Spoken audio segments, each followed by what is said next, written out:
Zelensky golpea a Europa. ¿Traición o verdad incómoda? Volodymyr Zelensky rompe el silencio en la cumbre europea de Budapest, y no para hablar de victorias ni de heroísmos, sino para hablar de las sanciones de la Unión Europea impuestas a Rusia. Con tono casi irónico, revela una verdad que Bruselas prefiere ignorar a pesar de las sanciones. Rusia sigue enriqueciéndose con su petróleo, mientras Europa tambalea bajo el peso de sus propias restricciones. ¿Es esta una traición de Ucrania a la realidad incómoda que Occidente se niega a enfrentar? En un tono amargo, Zelensky les pregunta, ¿por qué Putin lo hace? ¿Será que en medio de la tensión las grietas en la fortaleza europea ya son imposibles de ocultar? Los detalles a continuación. ¿Quieres saber cómo se puede fundar la patria grande? Mira el final del video. Zelensky le pega a la Unión Europea, con una voz más parecida a la de un actor resignado que a la de un líder bélico. Volodymyr Zelensky irrumpió en la cumbre de la Comunidad Política Europea en Budapest con un discurso que, en lugar de infundir la acostumbrada narrativa de resistencia heroica, sonó casi como una parodia sarcástica de los esfuerzos de Occidente. El líder aseguró lo siguiente: todos sabemos que Rusia todavía obtiene suficientes beneficios de la venta de petróleo para continuar, dejando caer las palabras como un martillo que golpea la conciencia dormida de los líderes europeos, esos que se jactan de sus sanciones como si fueran el remedio definitivo para doblegar al Kremlin. Las palabras de Zelensky, recogidas y difundidas por medios como Ukrinform, no son un acto de traición, sino un reflejo cruel de una realidad que Bruselas se niega a admitir. En su discurso, el presidente ucraniano reconoció que a pesar del aluvión de sanciones impuestas contra Moscú, las arcas rusas siguen rebosantes gracias al flujo constante de ingresos petroleros. La ironía no puede ser más amarga. Mientras las economías europeas titubean, asfixiadas por sus propias políticas punitivas, Putin sigue financiando su maquinaria bélica. Y Zelensky, cual mensajero desdichado, se vio obligado a subrayar lo obvio frente a sus supuestos aliados.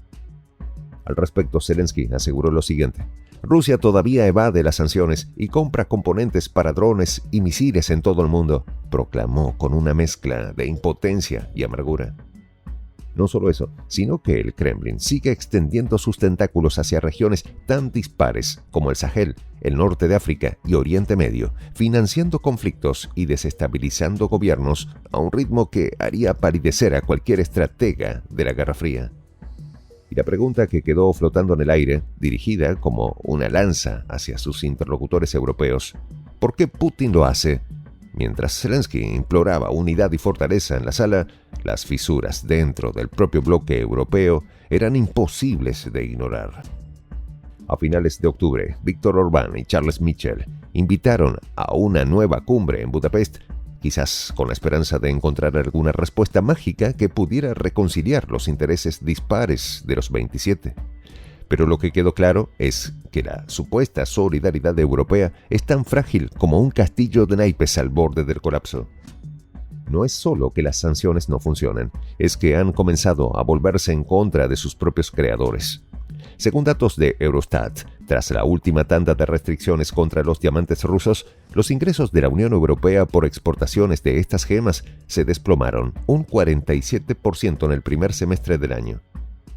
Bruselas, empecinada en su retórica sancionadora, ha sacrificado la próspera industria diamantina belga, dejando a Amberes, el centro neurálgico del comercio global de diamantes, al borde de la asfixia económica. Las cifras no mienten. En los primeros 6 meses de 2024, las exportaciones cayeron de 4.700 millones de euros a apenas 3.200 millones. Y, sin embargo, la respuesta de Bruselas ha sido predecible: más sanciones, más restricciones, como si castigar a Rusia fuera una especie de mantra que, repetido lo suficiente, conjugaría algún tipo de milagro económico. El reciente paquete de medidas aprobado el 24 de junio no solo apunta al gas natural licuado ruso, sino también a una serie de entidades en países como China y Turquía, a quienes acusan de socavar la integridad territorial de Ucrania. Sin embargo, lo que estos tecnócratas de Bruselas parecen no entender es que Rusia ha encontrado en sus nuevos socios una tabla de salvación que le permite sortear todas y cada una de estas restricciones. En medio de este pandemonium sancionador, el ministro de Exteriores ucraniano, Dmytro Kuleba, se esfuerza por mantener la fe en sus aliados europeos. Desde su cuenta de X, antes conocida como Twitter, Kuleba celebró la aprobación de un nuevo paquete de sanciones con un entusiasmo que parecía más un intento desesperado de salvar las apariencias que una genuina creencia en su eficacia. Kuleba también aseguró que la importancia del 14º paquete de sanciones de la Unión Europea para ahogar más la economía de Putin, escribió, aludiendo al plan de la Unión Europea de movilizar 2.500 millones de euros en activos rusos congelados. Un gesto grandilocuente, sin duda, pero que en la práctica no ha movido la aguja en el tablero geopolítico. Mientras los líderes europeos se entretienen con sus cumbres y comunicados de prensa, Rusia sigue afianzando sus lazos con países que no tienen reparos en desafiar las sanciones occidentales. Turquía, Kazajistán y los Emiratos Árabes Unidos han demostrado ser socios comerciales dispuestos a proveer los componentes y tecnologías que el Kremlin necesita para mantener en marcha su maquinaria bélica. No importa cuántas veces Bruselas agite su dedo acusador. Estos países han aprendido a jugar en un mundo multipolar donde ya no se requiere el visto bueno de Occidente para hacer negocios. La realidad que Zelensky enfrenta es un tablero geopolítico donde los aliados de Ucrania, lejos de estar alineados, se han convertido en un grupo de intereses divergentes, cada uno buscando proteger su propio bolsillo antes que cumplir con la retórica grandilocuente de la solidaridad europea.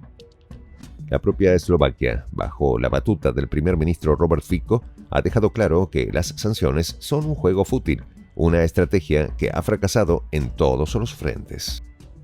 En una reciente entrevista, Fico no dudó en calificar el plan de Zelensky como irresponsable, inviable y poco realista, sugiriendo que en lugar de continuar por este camino, Europa debería centrarse en alcanzar un acuerdo de paz que incluya garantías para todas las partes, en lugar de arrastrarse hacia un conflicto mundial. Y en medio de este teatro del absurdo, mientras los líderes occidentales se esfuerzan por mostrarse unidos, la propia Ucrania ha comenzado a cuestionar la lógica de algunas de las sanciones que tanto ha defendido. La interrupción del suministro de petróleo a Eslovaquia a través del oleoducto Druzhba fue un claro mensaje de Kiev.